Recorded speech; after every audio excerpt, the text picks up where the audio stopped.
La messe de ce matin, c'est une messe d'action de grâce pour France Delva, pour tous nos bienfaiteurs, pour la société Jean-Marie Vianney,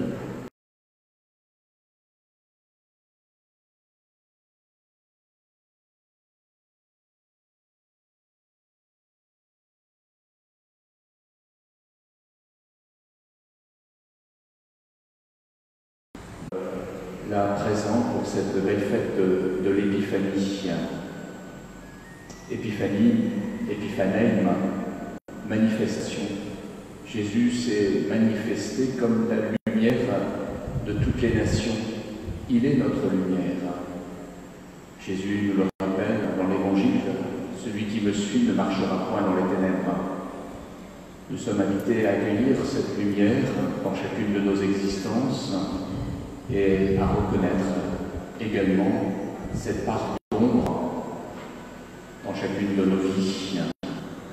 Et c'est pour ça qu'au début de notre célébration, nous nous tournons vers lui, vers celui qui est la vraie lumière, pour reconnaître nos péchés, implorer son pardon et sa miséricorde. Je confesse à Dieu Tout-Puissant, je reconnais devant mon frère que j'ai péché en pensée, en parole, par action et par omission. Oui, j'ai vraiment péché, c'est pourquoi je supplie la Vierge Marie, les anges et les saints, et vous tous mes frères, et de prier pour moi le Seigneur notre Dieu. Que Dieu Tout-Puissant nous fasse miséricorde, et nous pardonne nos péchés, nous conduise à la vie éternelle. Amen.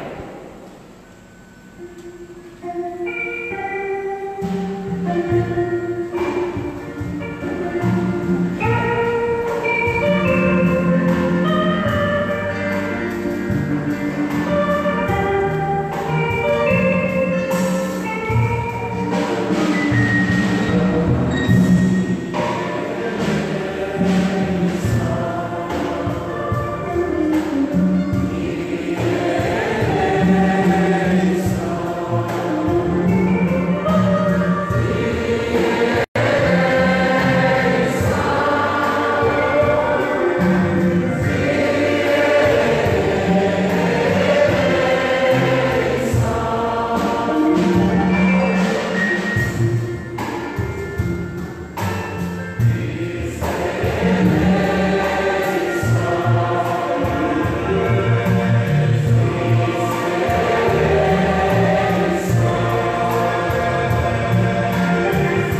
Seigneur, tu as révélé ton Fils unique aux nations, installé toi qui l'es.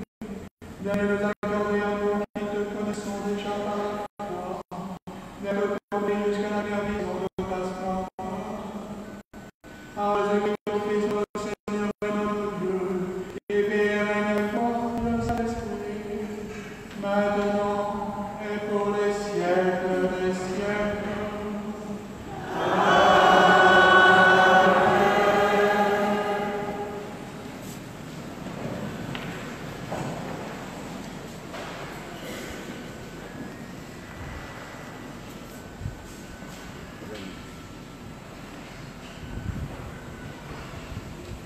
Première lecture. Lecture du livre d'Isaïe. Debout, Jérusalem, resplendit.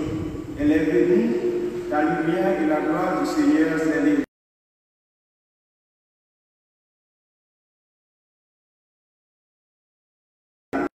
Les nations marcheront vers la lumière et les rois vers la clarté de ton aurore. Lève les yeux, regarde le bout de droite. Tout ils se ressemblent de la vie. Tes fils reviennent de loin, et tes filles sont portées sur les bras. Alors, tu verras, tu seras radieuse. Ton cœur frémira et se dilatera. Les trésors d'au-delà des mers afflueront vers toi. Avec les richesses des nations, des foules de chameaux t'envahiront, des dromadaires, des maladianes et d'affaires. Tous les gens des sabbats viendront, apportant l'or et l'encens, et proclamant les louanges du Seigneur. Parole du Seigneur.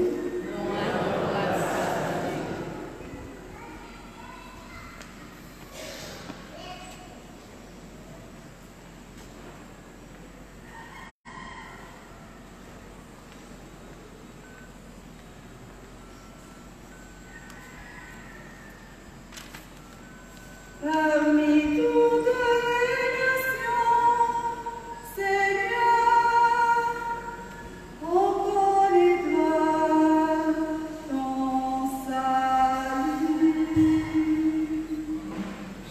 Parmi toutes les nations, Seigneur, on connaîtra ton salut. Dieu donnera le pouvoir à ce Fils de roi de la justice.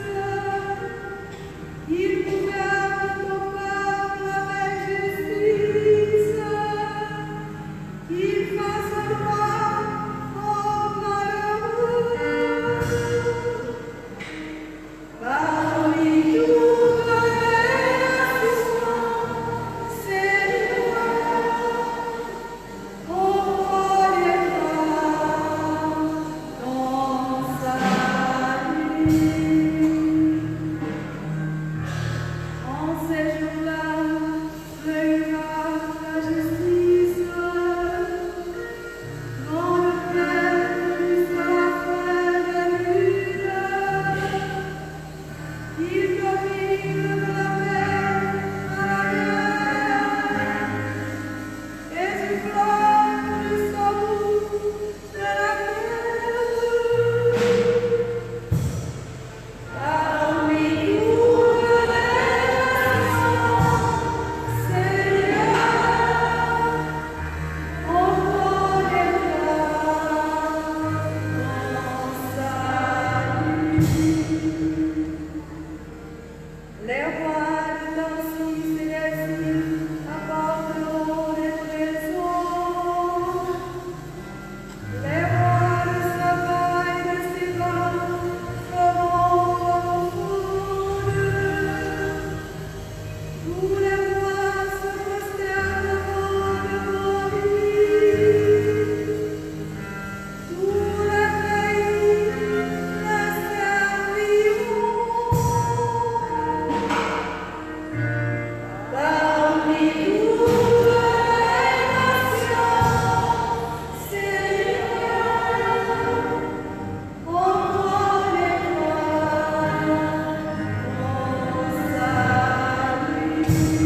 avez appris en quoi consiste la grâce que Dieu m'a donnée pour vous, par révélation. Il m'a fait connaître le mystère du Christ. Ce mystère, il ne l'avait pas fait connaître aux hommes des générations passées, comme il l'avait révélé maintenant par l'Esprit à ses saints apôtres et à ses prophètes. Ce mystère, c'est que les païens sont associés au même héritage, au même corps, au partage de la même promesse, dans le Christ Jésus, par l'annonce de l'Évangile. Parole du Seigneur.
Jésus était né à Bethléem en Judée, au temps du roi Hérode le Grand. Or voici que des mages venus d'Orient arrivèrent à Jérusalem et demandèrent « Où est le roi des Juifs qui vient de naître? Nous avons vu se lever son étoile, et nous sommes venus nous prosterner devant lui. » En apprenant cela, le roi Hérode fut pris d'inquiétude, et tout Jérusalem avec lui. Il réunit tous les chefs des prêtres et tous les scribes d'Israël pour leur demander en quel lieu devait naître le Messie. Ils lui répondirent « À Bethléem en Judée, car voici ce qui est écrit par le prophète. Et toi, Bethléem en Judée, tu n'es certes pas le dernier parmi les chefs-lieux de Judée, car de toi sortira un chef, qui sera le berger d'Israël, mon peuple. » Alors Hérode convoqua les mages en secret pour leur faire préciser à quelle date l'étoile était apparue. Puis il les envoya à Bethléem en leur disant « Allez, vous renseignez avec précision sur l'enfant, et quand vous l'aurez trouvé, avertissez-moi pour que j'aille moi aussi me prosterner devant lui. » Sur ces paroles du roi, ils partirent. Et voilà que l'étoile qu'ils avaient vue se lever les précédait. Elle vint s'arrêter au-dessus du lieu où se trouvait l'enfant. Quand ils virent l'étoile, ils éprouvèrent une très grande joie. En entrant dans la maison, ils virent l'enfant avec Marie sa mère, et tombant à genoux, ils Ils se prosternèrent devant lui. Ils ouvrirent leur coffret et lui offrirent leurs présents, de l'or, de l'encens et de la myrrhe. Mais ensuite, avertis en songe de ne pas retourner chez Hérode, ils regagnèrent leur pays par un autre chemin.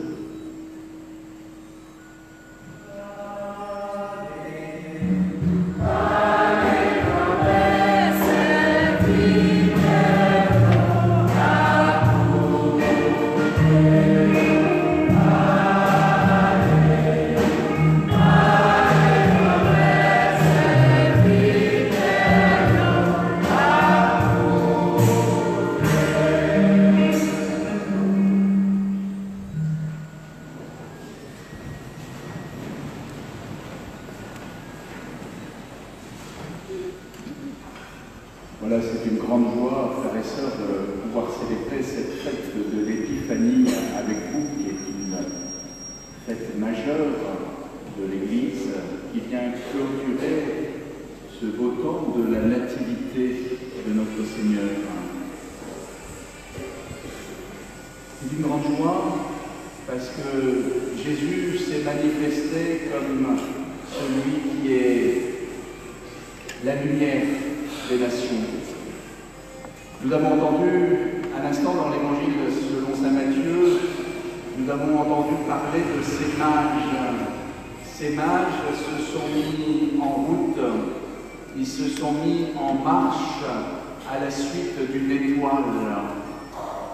Cette étoile, nous sommes tous invités, frères et sœurs, à la découvrir. Cette étoile, c'est le Christ. C'est le Christ.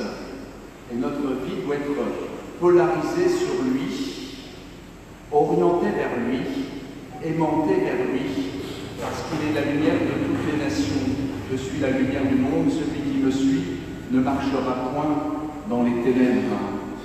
Puissions-nous vraiment, au seuil de cette nouvelle année, puisque nous souhaitons beaucoup de choses, des vœux, je souhaite pour vous, paroissiens de Miragoâne, paroissiens d'Haïti, que vous puissiez vraiment accueillir la lumière du Christ dans votre vie. Ne disons pas que nous l'avons déjà accueilli. Oui, effectivement, nous l'avons accueilli au jour de notre baptême, mais nous l'avons sans cesse à l'accueillir jour après jour, cette lumière dans notre vie. Et on voit que ces mages se sont donc mis en route. Nous aussi, nous nous sommes mis en route. Nous avons quitté notre quotidien, nous avons quitté nos maisons ce matin, nous avons quitté notre vie ordinaire pour accueillir le Christ, pour aller à sa rencontre, ou plus précisément, nous mettre en marche à sa suite, voilà, pour qu'il puisse transformer, transfigurer notre vie. Ces mages nous montrent que, finalement, ce qui qualifie l'homme, c'est cette quête intérieure, cette quête d'infini. Quelle que soit notre race, notre langue, notre culture, notre religion, nous avons cette quête d'infini, cette quête d'absolu qui a été inscrite dans notre cœur. Pourquoi ? Tout simplement parce que nous avons été créés à l'image et à la ressemblance de Dieu. Et donc, il y a quelque chose qui, par nature, nous attire vers le beau, vers le grand, vers l'infini, vers l'absolu. Et cet absolu, c'est le Christ. Il est l'alpha, c'est-à-dire qu'il est au commencement de toute chose. Il est l'oméga, c'est-à-dire en qui toute chose sera récapitulée. C'est lui qui donne sens à notre vie. Mais est-ce que nous avons soif? Est-ce que nous avons faim de Dieu? Il y a quelques mois, j'étais au Vietnam et j'étais dans un dispensaire créé par Mère Teresa de Calcutta, Sainte Mère Teresa de Calcutta. Et dans ce dispensaire était marqué en lettres d'or « I thirst », j'ai soif. Mère Teresa a longuement médité sur le mystère de la Passion et sur ces dernières paroles de Jésus sur la croix. « Jésus a soif. Non pas de cette éponge de vinaigre qu'on lui tendra sur une branche d'hysope, mais il a soif que nous ayons soif de lui, soif de sa présence, de cette présence immanente, cette présence divine.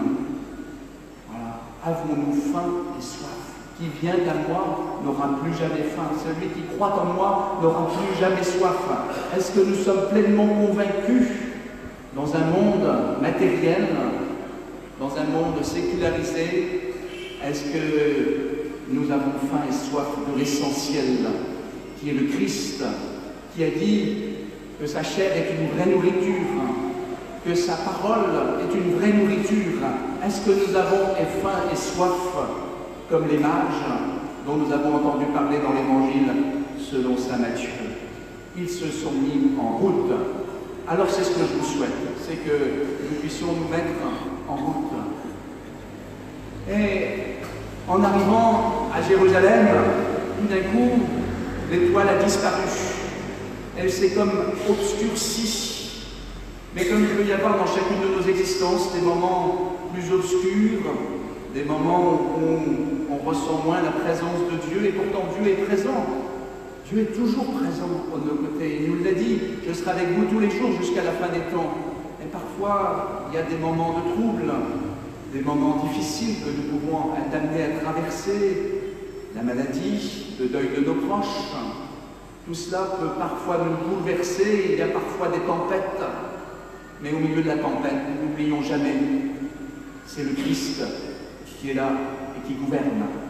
C'est lui qui est dans le bateau, dans la barque de notre vie, mais il faut lui laisser le gouvernail.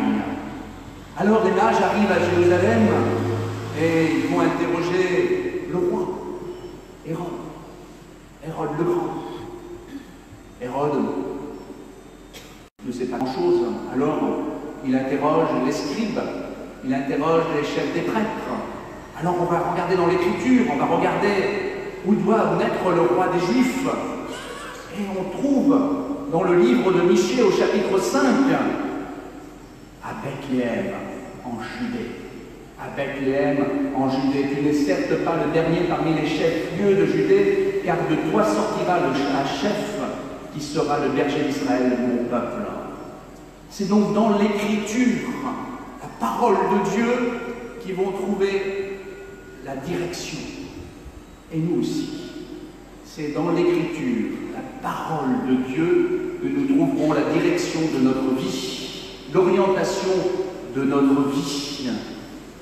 Vous savez que dans les voitures, maintenant, il y a le GPS, qui permet de pouvoir se repérer. Je dis souvent aux chrétiens, par mes paroissiens, je leur disais, vous savez, la carte est au conducteur, ou le GPS est au conducteur, ce que la parole de Dieu est au baptisé.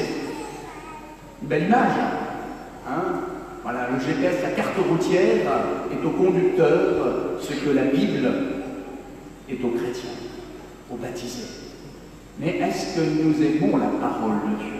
Est-ce que nous l'accueillons, cette parole? Il me revenait cette nuit en méditant sur ce texte d'évangile, le psaume numéro 1, « Heureux l'homme qui médite la parole de Dieu jour et nuit, jour et nuit. Il est comme un arbre planté au bord d'un cours d'eau, jamais son feuillage ne flétrit.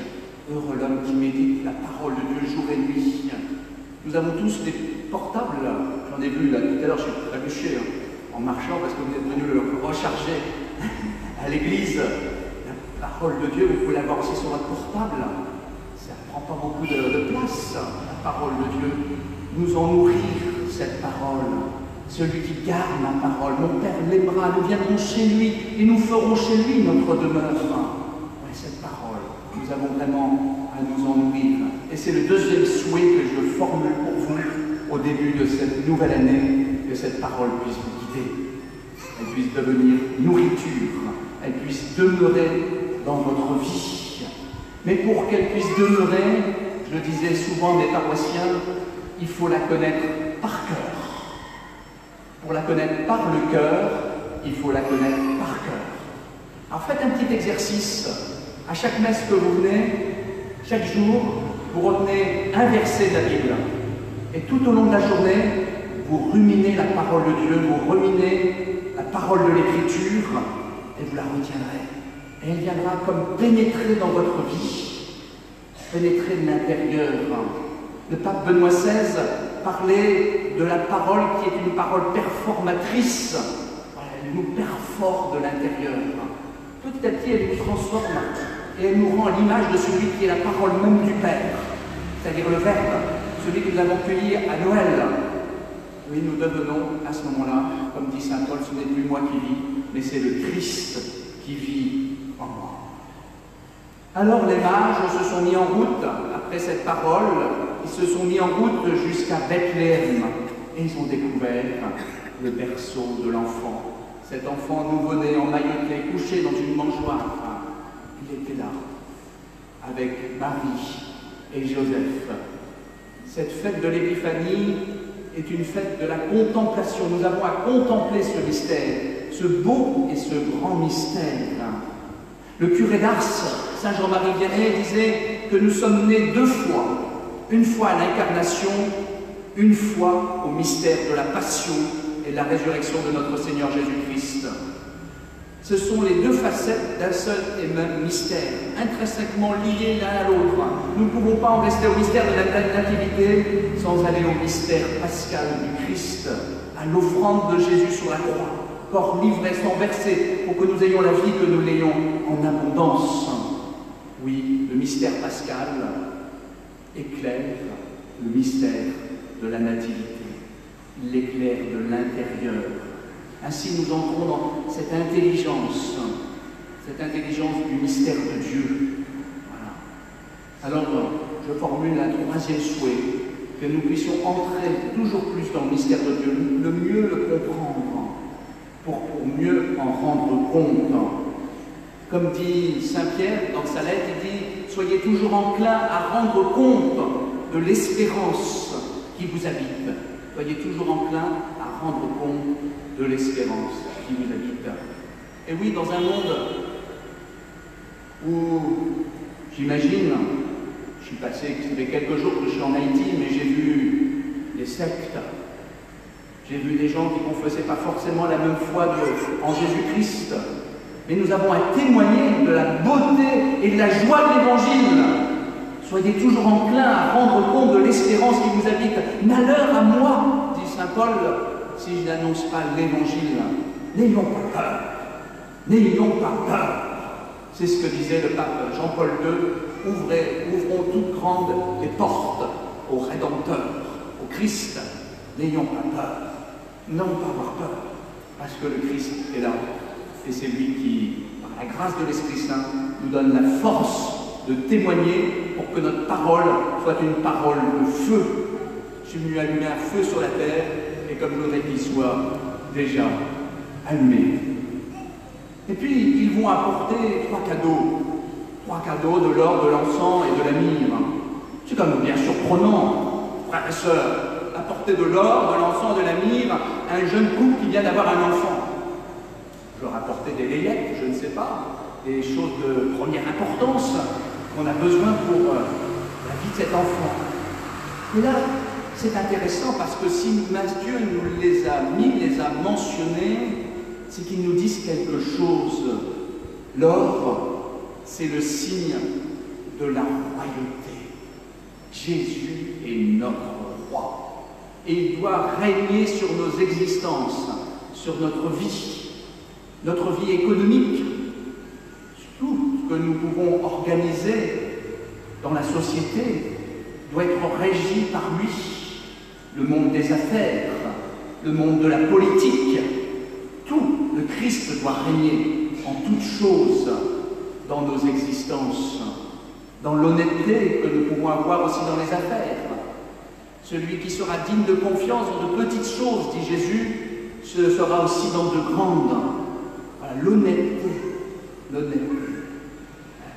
Nous aurons à rendre compte de la manière dont on aura utilisé, c'est la parabole des talents que le Seigneur nous aura confiés. Voilà, il faut que le Christ règne dans notre vie parce qu'il est notre roi, il est notre Seigneur. Voilà, qu'il puisse règne sur chacune de nos vies. Et puis, vous avez entendu à l'instant que les mages ont apporté l'encens. L'encens, nous l'avons tout à l'heure, vous avez vu, nous avons encensé le livre, la parole, nous avons encensé l'autel, nous avons encensé la crèche, des lieux importants.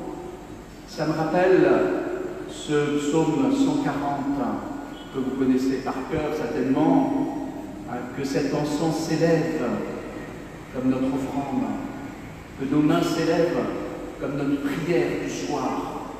Oui, cet encens, c'est le signe de notre offrande. L'encens, c'est celui que, c'est en encensant, nous encensons celui qui est le vrai Dieu, vrai Dieu. Nous encensons la divinité du Christ. Voilà, encenser notre prière. Voilà, symbole de notre prière et de notre offrande de chaque jour. L'offrande, elle ne se résume pas simplement par l'offertoire, par l'offrande du pain et du vin, symbole du fruit de la terre et du travail des hommes, par la quête. C'est toute notre vie. Saint Paul le dit, offrez votre vie en hostie sainte et agréable à Dieu. Voilà, offrir toute notre vie. Pas une partie de notre vie, pas une parcelle de notre vie, mais toute notre vie, notre intelligence, notre cœur, notre âme, notre affectivité, toute notre vie doit être offerte au Christ comme une louange à la gloire du Père. C'est le sens de la prière eucharistique. Et quand le prêtre offre sur la patène le pain et le vin, eh bien pensez que c'est votre vie que vous déposez sur cet autel, vous déposez sur la patène du prêtre, chaque dimanche, pour qu'elle puisse être transfigurée, pour qu'elle puisse être transsubstantiée, pour qu'elle puisse être transformée jour après jour, et que nous puissions devenir le corps du Christ. Voilà. Et puis un troisième cadeau, c'est celui de la myrrhe. La myrrhe, c'est un baume qui servait à l'ensevelissement des corps. Vous vous rappelez qu'au matin de Pâques, Marie-Madeleine et l'autre Marie sont venues avec les aromates pour embaumer, faire les soins mortuaires qu'ils n'avaient pas pu faire pour Jésus. Alors, je trouve qu'il y a quelque chose là aussi de symbolique. Elles prennent soin du corps de Jésus. Frères et sœurs, est-ce que nous prenons soin du corps eucharistique? La manière de nous y préparer à l'Eucharistie. Saint Jean disait qu'il fallait 3 éternités pour comprendre l'Eucharistie. Une pour nous y préparer, une pour la vivre, une pour faire action de grâce. Un jour, on demandait à Marthe Robin, stigmatisée, qui a vécu pendant 40 ans sans manger et sans boire. Elle ne vivait que de l'Eucharistie quotidienne. Elle disait, on lui demandait, mais pourquoi nos Eucharisties sont si peu fructueuses? Parce qu'on s'y prépare mal. On s'y prépare mal. Le curé d'Ars, Saint Jean-Marie Vianney, parlait du quart d'heure. Il faudrait un quart d'heure pour se préparer à ce grand moment, à cet événement unique, inouï. Jésus est là, présent sous cet autel. Et c'est unique. Dieu est là, présent en personne.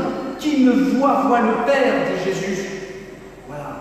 Est-ce que nous avons conscience que c'est le Christ que nous accueillons? Ce n'est pas une hostie qu'on accueille. C'est Jésus en personne, présence réelle, corps livré, sans verser pour que nous ayons la vie et que nous l'ayons en abondance. Prendre soin du corps eucharistique.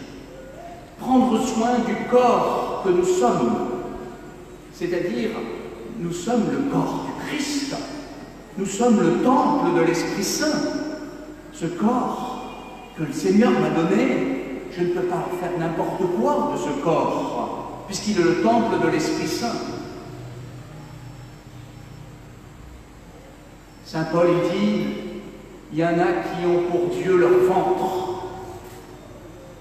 Moi, parfois, je rajoute leur bas-ventre. Ça veut dire ce que ça veut dire, vous avez bien compris ce que ça veut dire. Attention à ce que nous regardons. Attention à la manière dont nous vivons avec les autres, dans nos rapports les uns avec les autres. nous devons nous respecter comme des frères et des sœurs. Et là, ça m'amène finalement aux soins que nous devons au corps ecclésial. Au corps ecclésial que nous formons. Nous sommes tous des membres d'un seul corps, qui est le Christ. Et le Christ est la tête. Oui, Jésus ne dit-il pas, c'est à l'amour que vous aurez les uns pour les autres qu'on vous reconnaîtra pour mes disciples. Est-ce que nous vivons dans l'amour et la charité fraternelle? Saint Paul dit, où sont amour et charité, alors Dieu est présent. Où sont amour et charité? Où se vit l'amour et la charité? Alors Dieu est présent. Et c'est à nous, par notre vocation, par notre mission, de rendre présent Dieu par notre manière de vivre, notre charité fraternelle, les uns vis-à-vis des autres. À l'amour que vous aurez les uns pour les autres, on vous reconnaîtra pour mes disciples. Vous aurez beau avoir la foi jusqu'à transporter les montagnes, parler toutes les langues de la terre. Si vous manque l'amour, si vous manque la charité, vous êtes comme une cymbale retentissante. Cymbale retentissante. Vous sonnez creux. Voilà, mais c'est l'amour et la charité fraternelle. Et où elle commence la charité? En famille. La famille est ce sanctuaire que Dieu a créé.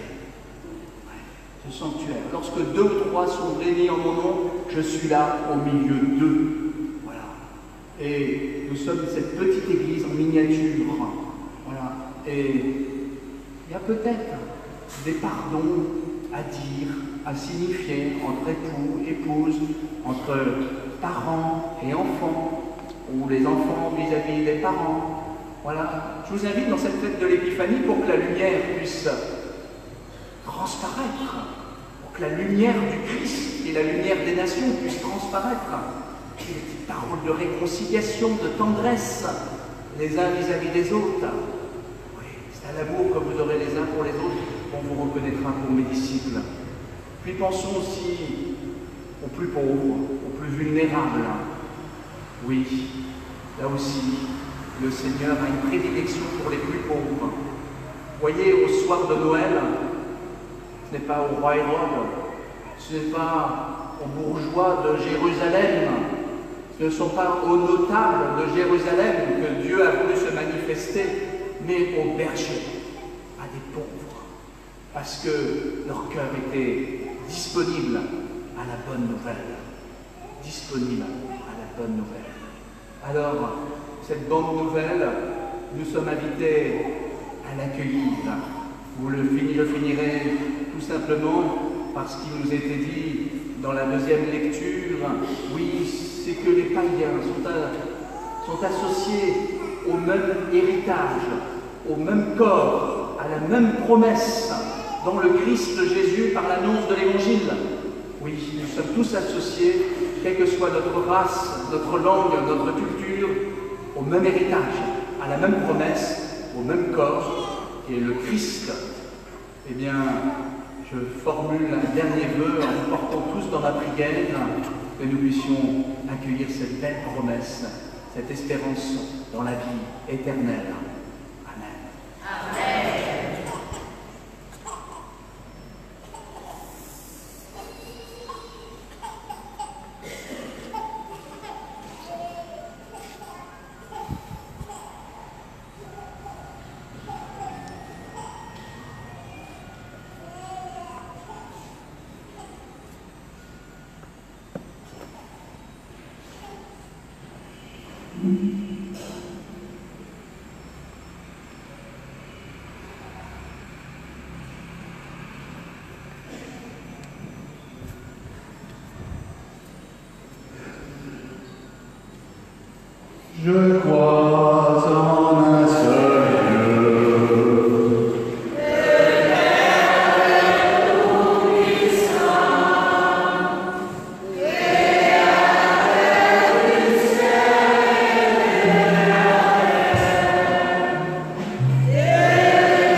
qui lui a donné son Fils unique.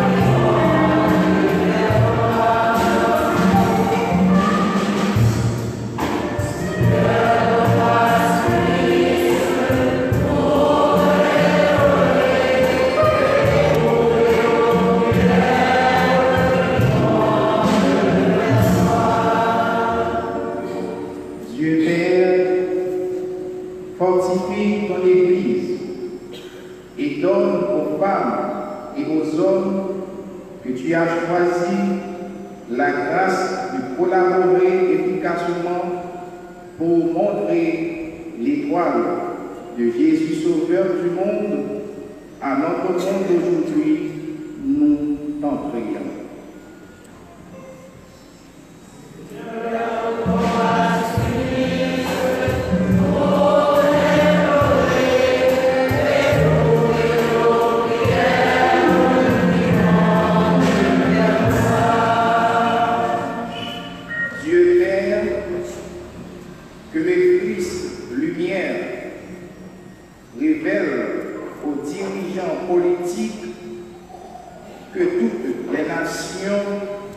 Associés à la même promesse pour qu'ils mettent tout en œuvre pour faire reculer les ténèbres dans les conflits économiques, géopolitiques et écologiques. Nous t'en prions.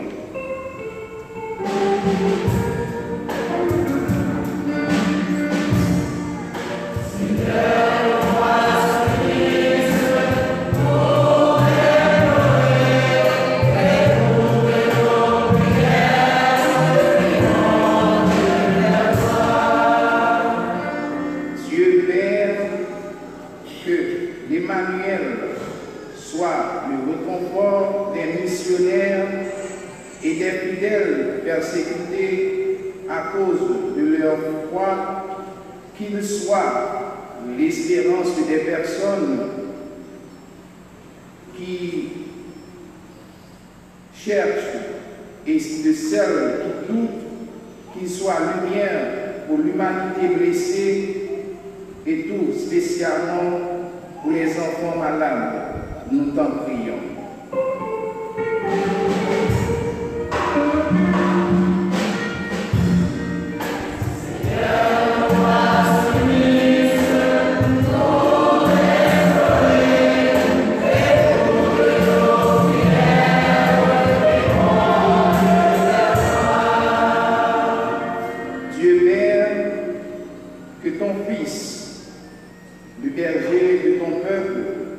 Assouplisse notre cœur, souvent endurci et égoïste, et qu'il fasse de chacun de nous des instruments de ton amour et de ta paix, pour que reculent les ténèbres dans nos relations personnelles, familiales et sociales.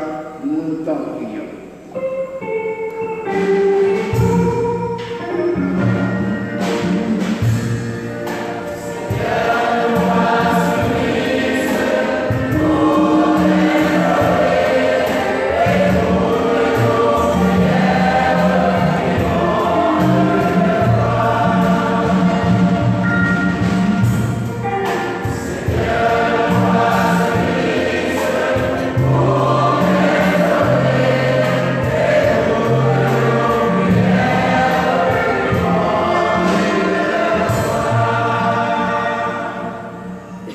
Seigneur, écoute avec bonté les prières de ton peuple. Accorde à tous ceux qu'il te demandent et à chacun ce qu'il lui faut, par Jésus le Christ notre Seigneur.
les dons de ton Église, qui ne t'offre plus ni l'or, ni l'encens, ni la myrrhe, mais celui que ses présents révélés, qui s'immole et se donne en nourriture, Jésus le Christ, notre Seigneur, lui qui vit et règne avec toi et le Saint-Esprit, maintenant et pour les siècles des siècles. Amen. Le Seigneur soit avec vous. Et avec votre esprit. Élevons notre cœur. Nous l'élevons vers le Seigneur. Grâce au Seigneur notre Dieu. C'est vrai et justement. Vraiment, il est juste bon de rendre gloire, que d'offrir notre action de grâce toujours et en toujours. À toi, Père très saint, tu es éternel et tout-puissant. Aujourd'hui, tu as dévoilé le mystère de notre salut, pour que tous les peuples soient illuminés. Et quand le Christ s'est manifesté dans notre nature mortelle, il nous a recréés par la lumière éternelle de sa divinité.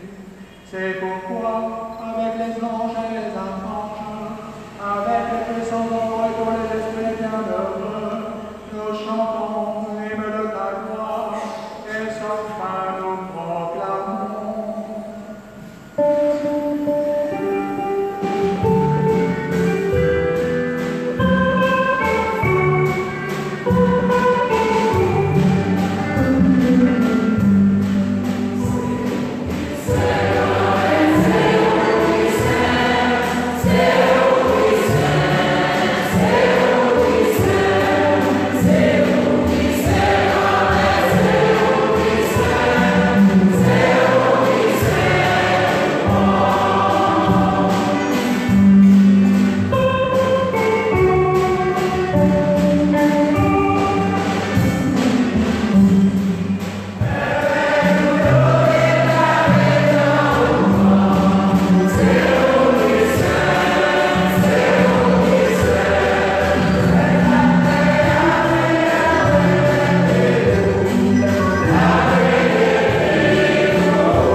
De même, à la fin du repas, il prit la coupe. De nouveau, il rendit grâce. la donna à ses disciples en disant, prenez et buvez-en tous, car ceci est la coupe de mon sang, le sang de l'alliance nouvelle et éternelle, qui sera versé pour vous et pour la multitude en rémission des péchés. Vous ferez cela en mémoire de moi.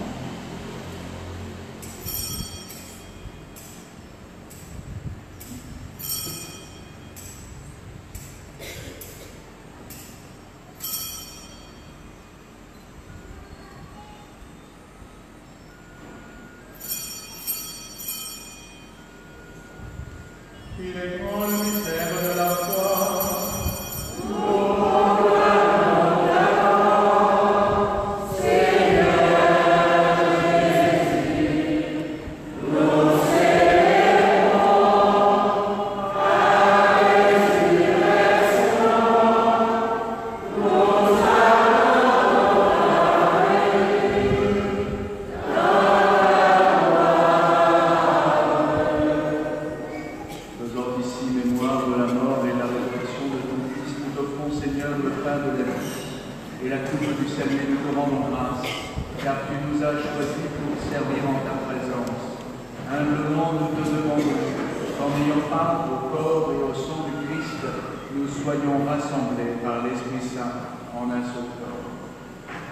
Souviens-toi, Seigneur, l'Église répandue à travers le monde, fais-la grandir de ta charité avec le pape François, notre évêque Pierre-André Dumas, le père Émeric Collat Desfrancs, qui préside notre Eucharistie, et de tous les prêtres, les diacres, les religieuses et de tous ceux qui ont la charge de ton peuple.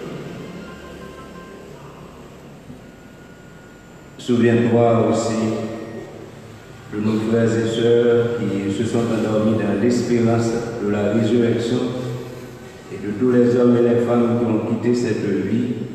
Reçois-les dans ta lumière auprès de toi.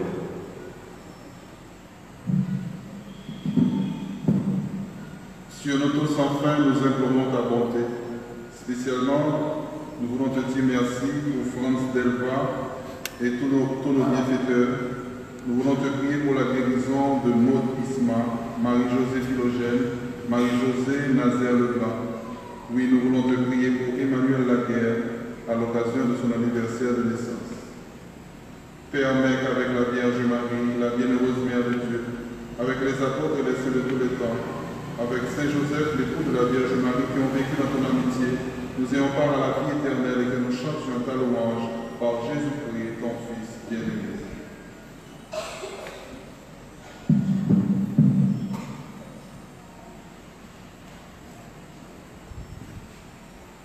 À lui, avec lui et en lui, à toi Dieu le Père Tout-Puissant, dans l'unité du Saint-Esprit, tout honneur et toute gloire, pour les siècles des siècles.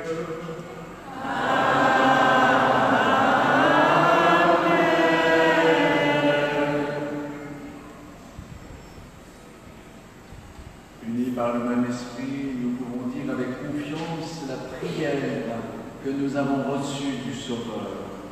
Notre Père qui es aux cieux, que ton nom soit sanctifié, que ton règne vienne, que ta volonté soit faite sur la terre comme au ciel. Donnez-nous aujourd'hui notre pain de ce jour. Pardonnez-nous nos offenses comme nous pardonnons aussi à ceux qui nous ont offensés, et ne nous laissez pas entrer en tentation, mais délivrez-nous du mal. Délivre-nous de tout mal, Seigneur, et donne la paix à notre temps. Par ta miséricorde, libère-nous du péché. Rassure-nous devant les épreuves dans cette vie où nous espérons le bonheur que tu promets et l'avènement de Jésus-Christ, notre Sauveur. Grâce à la gloire, la patience et la puissance et la gloire pour les siècles des siècles. Amen. Seigneur Jésus-Christ, tu dis tes apôtres, je vous laisse la paix, je vous donne mon paix. Ne regarde pas nos péchés, mais la foi de ton Église, pour que ta volonté s'accomplisse, donne-lui toujours cette paix, et conduis-la vers l'unité parfaite, qui règne pour les siècles des siècles. Amen. Que la paix du Seigneur soit toujours avec vous. Et avec ton esprit. charité du Christ, donnez-vous la paix.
Heureux les invités au festin des noces de l'agneau. Voici l'agneau de Dieu qui enlève le péché du monde.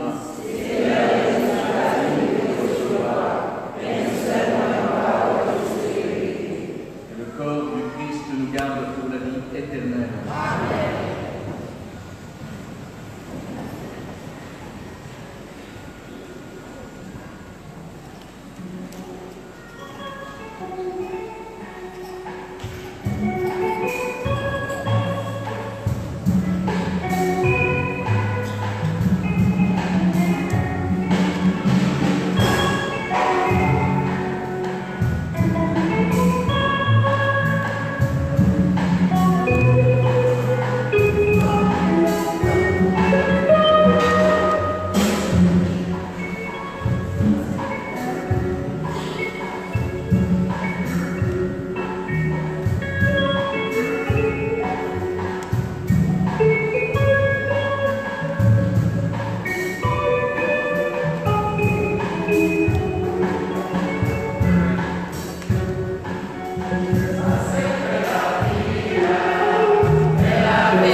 Frères et sœurs bien-aimés, la paroisse co-cathédrale Saint-Baptiste de Miradoine aujourd'hui est en joie parce que nous avons fêté une si belle fête qui nous introduit tout d'abord au mystère de la foi.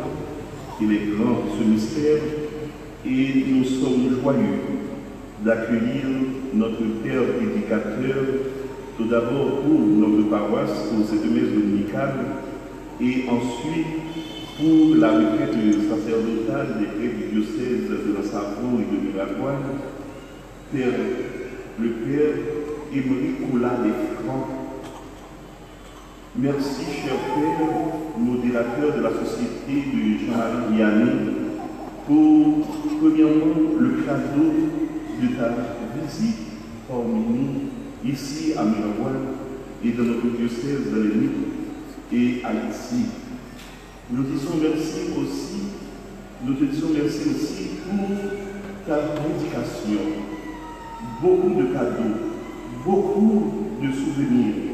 C'est une grande joie pour nous de découvrir l'étoile de notre vie, Jésus, lumière des nations, qui nous donne soif comme David en notre âme. Notre âme a soif du Dieu vivant. Et chaque jour, nous devrions le rechercher dans la prière, dans l'écoute de la parole. Merci pour cette parole qui nous guide. Merci pour cette parole qui nous transforme. Merci pour cette parole qui nous introduit dans le mystère de Dieu. Merci aussi pour tes prières et pour tout ce que vous nous avez inculqué à travers cette méditation et cette prédication d'aujourd'hui. Une fois encore, révérend Père Émeric Colas Desfrancs, merci et je demande à notre assemblée de vous remercier. Les autres co-célébrants, confrères dans le sacerdoce, Père James Midi, co-responsable avec le Père Déroux de la communauté à l'étendue des Sœurs, et Père Francky, notre vicaire dominical, le diacre Thomas, c'est l'un des accompagnateurs de Thomas et du formateur de Thomas et du Père Midi. Disons encore un grand merci pour la formation et l'accompagnement qu'il avait donné à Ars, à nos deux compatriotes, à la fois diacre et prêtre, qui aujourd'hui étaient nos concélébrants.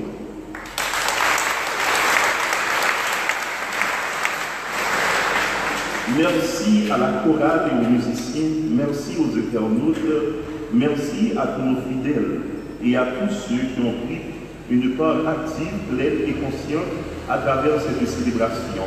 Nous voulons remercier tous ceux et celles qui ont pu faire de cette messe une prière de grâce et d'action de grâce à Dieu pour tous les bienfaits que nous avons reçus de lui au cours de cette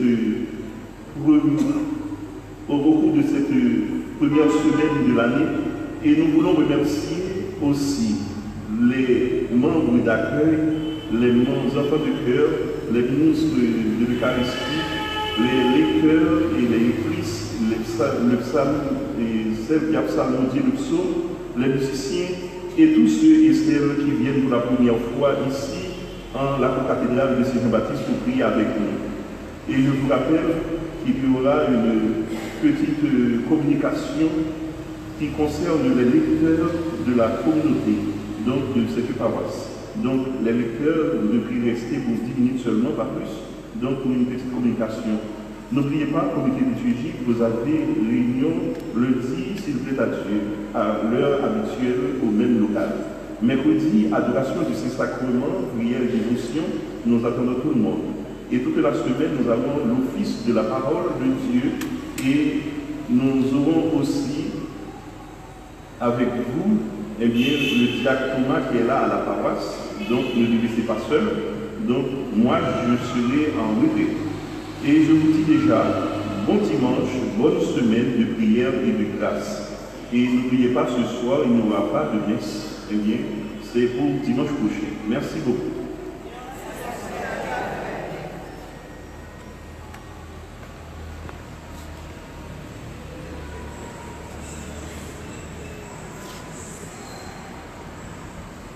Un grand merci, Père Jacques. Merci aussi à la communauté chrétienne, à mes frères prêtres, à Thomas Diacre.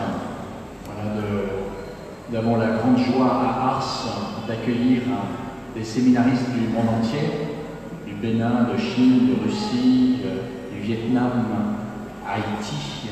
Il y a un jeune de votre diocèse, Ruji, qui se forme. On a Russe, Canadien, puis des Français. C'est un séminaire international, mais catholique veut dire universel. Donc, on est ouvert à l'universalité de l'Église. Voilà, et donc, quand je vais rentrer à Ars dans quelques jours, dans une petite semaine, eh bien, je dirai tous ces souvenirs d'avoir pu vous rencontrer, de voir que la foi est vivante. Voilà, la foi vivante en Haïti, à Miraguane. Voilà, donc je vous emporte dans mon cœur. Je vous emporte dans mon cœur pour que le Seigneur puisse vraiment toucher chacune de vos familles, puisse vous apporter vraiment la paix que vous souhaitez, dans un pays qui est secoué, c'est vrai, je l'ai remarqué, économiquement, socialement, pour que le Seigneur vraiment vous donne la paix. Et je suis venu donner la paix, voilà, cette paix, non pas la manière du monde, mais c'est vraiment la paix du Christ qu'il faut accueillir et dont il faut témoigner. Voilà, donc un grand, grand merci. Le Seigneur soit avec vous. Et avec votre esprit. Dieu vous a appelé dans votre nuit pour que vous entriez dans sa lumière, qu'il vous bénisse en vous la foi, l'espérance et l'amour, qu'il les fasse croire et donner leurs fruits. Amen. Aujourd'hui, le Christ s'est manifesté au monde, il est la lumière qui en dissipe les ténèbres. Marchez avec lui plein de confiance et que Dieu fasse de vous des lumières pour guider vos frères sur leur chemin. Amen. Et quand vous parviendrez au terme de la route, vous verrez celui que les mages ont cherché. En se guidant sur une étoile, votre Seigneur le Christ, lumière et de la lumière.